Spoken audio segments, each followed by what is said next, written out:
नमस्कार, आप देख रहे हैं इंडिया टीवी। आपके साथ मैं हूं मीनाक्षी जोशी।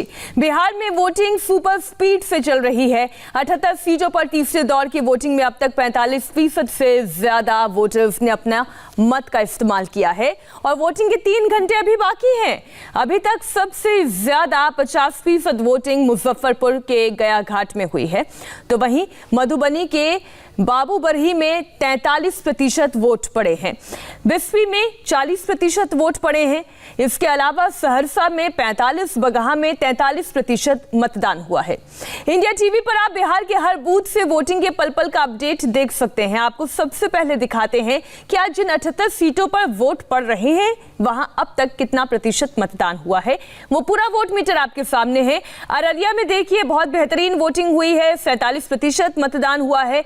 रानीगंज में 38% मतदान हुआ है, तो दरभंगा में 41%, किशनगंज में 43%, फरबिसगंज और जाले में भी 43% ही मतदान हुआ है। तो कटिहार और आलमनगर में 42% मतदान हुआ है। आगे की स्थिति देखिए और कौन कौन से इलाकों से ये आंकड़ा हम आपके लिए लेकर आए हैं। कोचा धामन से 41%, 47% मधेपुरा में बहुत ही बेहतरीन मतदान हुआ है। मधेपुरा में 47%, बाबूबरही में 43%, बिस्फी में 40% मतदान हुआ है। हरलाखी में 41%, बगहा में 43%, मुजफ्फरपुर में 42% मतदान हुआ है। इसके अलावा लौरिया में 44% मतदान हुआ है। रामनगर में 39%, रुपौली और रक्सौल में 40% मतदान हुआ है। तो पूर्णिया में 41%, मोतिहारी में 39%, सहरसा में 45% और सिमरी बख्तियारपुर में 43% मतदान हुआ है। अगला आंकड़ा भी अब आपके सामने। सोरबरसा में 40%, सरायरंजन में 44%, 38%, बथनाहा में, पिपरा में 41%, समस्तीपुर में 39% मतदान हुआ है। तो रीगा में 37%, सुपौल में 38% और महुआ में बेहतरीन 46% मतदान हुआ है। अब आपको दिखाते हैं कास्ट लेवल पर वोटिंग पैटर्न क्या कहता है, क्योंकि बिहार में हार और जीत का दारोमदार काफी हद तक जाति पर ही निर्भर करता है। अब आप देखिए किशनगंज सीट जो कि सीमांचल की अहम सीट है, जहां 2/3 वोटर्स मुस्लिम हैं, वहां पर आपको वोटिंग पैटर्न में भी ये नजर आएगा।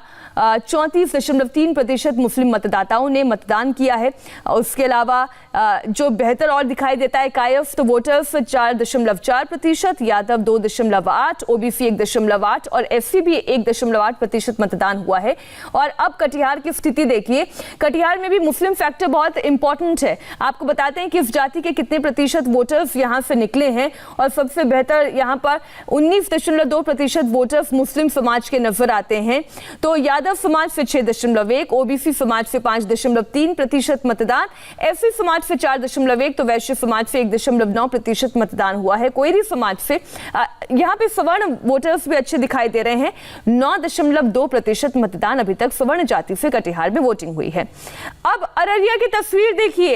अररिया में भी मुस्लिम वोटर्स की भूमिका बहुत अहम है। अररिया में अब तक 33% से ज्यादा वोटिंग हो चुकी है और यहां पर भी मुस्लिम जाति से आने वाले, मुस्लिम समाज से आने वाले 17.5% वोटर्स ने मतदान किया है। उसके बाद ओबीसी से 9.6%, उसके बाद यादव और एससी समाज की बात की जाए और ईबीसी समाज की बात की जाए तो ये लोग आसपास ही खड़े हुए नजर आते हैं। मधेपुरा की बात करते हैं, जहां से पप्पू यादव उम्मीदवार हैं।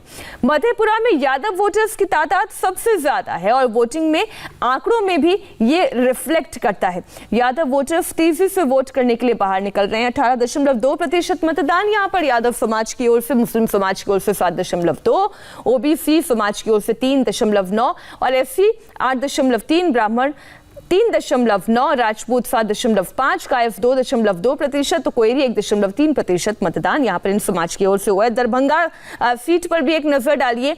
ये वो आंकड़ा हम आपके सामने रख रहे हैं जहां पर हर पोलिंग बूथ पर हमारे संवाददाता वहां से डेटा कलेक्ट कर रहे हैं और उसके आधार पर जितनी वहां की पॉपुलेशन है, कास्ट वाइज पॉपुलेशन के आधार पर ये डेटा तैयार किया गया है। दरभंगा विधानसभा सीट भी मुस्लिम बहुल और यादव निर्णायक भूमिका में यहाँ रहते हैं और इसलिए वो रिफ्लेक्ट आरक्षण भी आप देख रहे हैं 6.2%, जहां मुस्लिम समाज की ओर से तो वहीं यादव समाज की ओर से 3.3, वहीं ओबीसी आप देखिए 13.3%, एससी 9.3, ब्राह्मण 5.3% और राजपूत 3.4% और अन्य सवर्ण जाति की ओर से 1.4% मतदान यहां पर हुआ है। पूर्णिया की एक तस्वीर आप देखिए। अब पूर्णिया में यादव और मुस्लिम के साथ ही सवर्ण वोटर्स भी हार और जीत का फैसला करने में अहम भूमिका निभाते हैं। और यहां पर अगर सबसे पहले ब्राह्मण, राजपूत और वैश्य समाज की बात की जाए तो 5.2, 6.7% और वैश्य समाज की ओर से 8.9% मतदान हुआ है। तो वहीं मुस्लिम समाज की ओर से 8.2% मतदान हुआ है और ओबीसी भी बेहतर स्थिति में दिखाई देता है। थोड़ी देर पहले आपने मुजफ्फरपुर से लड़ रहे सुरेश शर्मा की बात सुनी थी। अब आपको बताते हैं मुजफ्फरपुर में किस जाति की कितनी प्रतिशत मतदान हुआ है। यहाँ पर भूमिहार, राजपूत, ब्राह्मण, वैश्य यानी सवर्ण कास्ट की अगर बात की जाए तो यहाँ से इनके मतदाताओं की संख्या ज्यादा है, जो कि वोटिंग पैटर्न में भी रिफ्लेक्ट हो रही है। 10.8% भूमिहार, राजपूत 4.9%, वैश्य समाज से 6.1%, तो निषाद समाज की भी बात कर लें 2.4% मतदान हुआ है और मुस्लिम समाज से भी यहाँ पर अच्छी वोटिंग हुई है। तकरीबन 9% की तरफ वोटिंग पैटर्न दिखाई दे रहा है। अब जाली सीट का आंकड़ा भी बेहद अहम है। यहाँ एएमयू छात्र संघ के नेता रह चुके मशकूर अहमद उस्मानी हैं, जो कांग्रेस के टिकट पर चुनाव लड़ रहे हैं। यहाँ पर मुस्लिम समाज से सबसे ज्यादा मतदान हुआ है, 9% मतदान हुआ है। यादव समाज से 1.8, जो सबसे बेहतर दिखाई दे रहा है मुस्लिम समाज के बाद वो है ओबीसी, और सवर्ण जाति की ओर से ओबीसी से जहां 5.1% है, तो सवर्ण जाति की ओर से 4.8% मतदान हुआ है। बिहार में वोटिंग के अब 3 घंटे बाकी हैं। आमतौर पर आखिरी घंटों में वोटिंग की रफ्तार बहुत तेजी से बढ़ने की वजह फ्लो हो जाती है। शुरुआत में अगर आप देखें सुबह के वक्त बहुत तेजी से मतदान होता है, लेकिन जैसे जैसे समय आगे बढ़ता जाता है ये रफ्तार थोड़ी धीमी होती जाती है। लेकिन वैशाली में दोपहर 2:30 बजे के बाद भी बूथ पर लंबी कतारें लगी हुई हैं। इंडिया टीवी संवाददाता नीतीश चंद्र वहां पर मौजूद थे, उन्होंने एक रिपोर्ट भेजी, आप देखिए। आमतौर पर शाम में मतदान केंद्र पर बहुत लंबी कतार देखने को नहीं मिलती है, लेकिन वैशाली ज़िले के महुआ के एक मतदान केंद्र पर शाम होने को है, लेकिन अभी आप देखिए काफ़ी संख्या में वोटर हैं यहाँ पर। महिलाओं की एक अलग कतार है, महिलाओं की भी काफ़ी संख्या है और पुरुषों की भी कतार है, और पुरुष भी काफ़ी संख्या में यहाँ पर हैं। तो यहाँ उम्मीद की जा सकती है कि एक अच्छा वोट प्रतिशत देखने को मिलेगा। क्या नाम है आपका? सज्जन प्रसाद गुप्ता। क्या लग रहा है इस बार क्या होगा बिहार में? नीतीश कुमार, तेजस्वी यादव? नहीं, वही रहेंगे। जो चल रहा है वही रहेगा? हाँ, जो चल रहा है वही बेहतर है या बदलना है? वही रहेगा, सबसे बढ़िया चल रहा है। अब बदलने की कोई जरूरत नहीं, कोई जरूरत नहीं। अच्छी सरकार। ये बड़ी लंबी लाइन है इस समय शाम में भी, अच्छा वोट प्रतिशत है। हाँ, लेकिन खाली वोट लेट से गिर रहा है। क्या लग रहा है बदलाव होगा इस बार या फिर से पहले वाली? क्या कीजिएगा, कथी होगा हम लोग तो अभी जानते नहीं है, वोट के बाद ना होगा। सरकार ने काम किया है कुछ सालों में? हाँ, पूरा काम किया है, काम तो कहोगे बेचला निहाल हो ले। और आपको क्या लग रहा है इस बार तेजस्वी यादव, नीतीश कुमार? नहीं रहेगा। अच्छा, पहले वाला ही। युवा क्या सोच रहा है?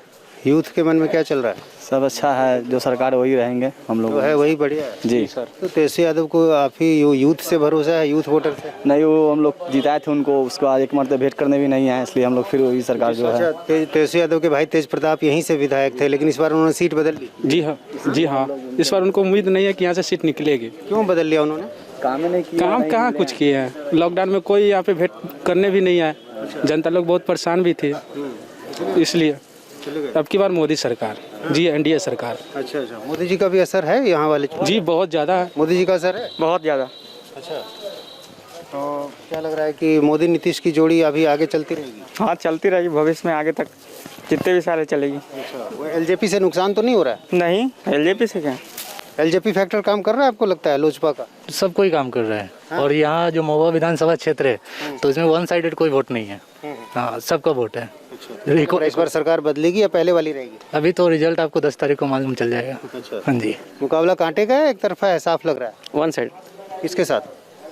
नीतीश कुमार। फिर से बनेंगे ही ना, सेफ्टी है, एजुकेशन है। अब रोजगार कौन ला कर देगा? आपके कहने से थोड़ी रोजगार आ जाएगा। हम लोग 7 ईयर से हम लोग देख रहे हैं। साल से एंटी इनकम्बेंसी वाली बात सही है? ऐसा कुछ नहीं। कोई नाराजगी सरकार से ऐसी बात भी है क्या? उसका असर होगा चुनाव में? कुछ नहीं है सर, सब खुश है। हाँ खुश है सर, नीतीश कुमार से सब खुश है। यस युवा भी खुश है। यस युवा भी खुश है। तो तेजस्वी कहते हैं थक गए हैं, 70 साल के हो गए। वो कहने वाले वो खुद थक चुके हैं। युवा है पे युवा नहीं दिखाई देता, उनको युवा जोश नहीं दिखाई देता उनमें। हाँ यस सर, बात सही है। आपको क्या लग रहा है, तेजस्वी नीतीश में कौन भारी पड़ेगा इस बार? तेजस्वी। सरकार बदल जाएगी इस बार? कुछ कहा नहीं जा सकता। आपको क्या लग रहा है? नीतीश जी अनुभवी हैं, 15 साल के बहुत काम किए हैं, और जो बचा खोचा है वो भी काम करेंगे, पूरा करेंगे अपने पीरियड में। हाँ, उसमें कोई शक की बात नहीं है। अब उनको खाली युवा लोगों को रोजगार देने का काम है। काम बहुत बढ़ाए हैं। तो आपको क्या लग रहा है, युवा होना काम करेगा या अनुभव काम करेगा? युवा होना। अच्छा, युवाओं की सरकार होनी चाहिए। नीतीश जी थक चुके हैं। अच्छा, तो इस बार आपको लग रहा है बदलाव हो जाएगा? वोटिंग परसेंटेज तो लग रहा है। अच्छा, तो ये वोटिंग ज़्यादा जो दिखाई दे रहा है वो किसके पक्ष में जाएगा? पूरे एनडीए के जो वोटर है वो नहीं आ रहे खुल के। अच्छा, क्यों नहीं आ रहे? इच्छुक नहीं है या फिर जागरूक नहीं है, वोट नहीं दे रहा। तो वोटरों की अलग अलग राय, लेकिन अच्छी बात ये कि ये जो कतार दिख रही है, एक अच्छे वोट प्रतिशत की उम्मीद की जा सकती है। दूसरे चरण में महिलाओं ने काफ़ी बढ़ चढ़ कर भाग लिया। इस चरण में भी उम्मीद की जा रही है कि महिलाओं का वोट प्रतिशत अच्छा होगा और वोटरों ने अपना मन बना लिया है, मन बनाकर यहाँ पर पहुँचे हैं। लेकिन नतीजे क्या आएंगे ये तब पता चलेगा जब वोटों की गिनती होगी। और इसलिए काउंटिंग डे का इंतजार हर कोई बहुत ही बेसब्री से कर रहा है। 10 तारीख का हमें भी इंतजार है, लेकिन आज सुपौल में वोटर्स का क्या मूड है बताएंगे आपको एक छोटे से ब्रेक के बाद।